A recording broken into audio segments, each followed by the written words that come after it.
Ang programang ito ay rated SPG. Striktong patnubay at gabay ng magulang ang kailangan. Maaaring may masiselang tema, lengguwahe, karahasan, sexual, horror o droga na hindi angkop sa mga bata.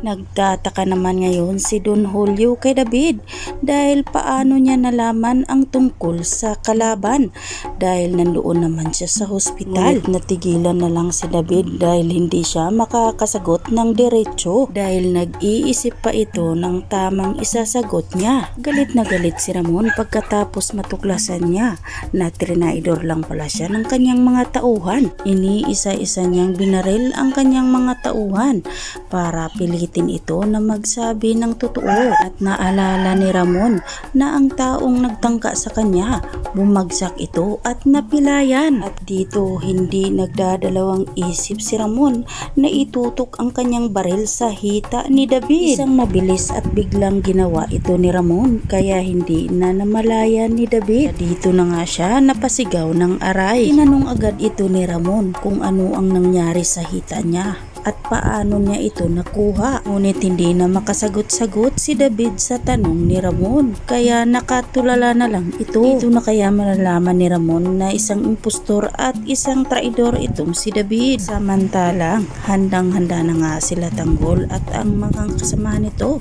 at nandoon na rin sila sa lugar kung saan binigay ni General Pacheco. Hindi muna nagpapakita si Tanggol at ang plano ni Tanggol saka na sila magpapakita kapag hawak na ni Boss Divina ang diamante. Nagtanong si Boss Divina kung nasaan na si General Pacheco.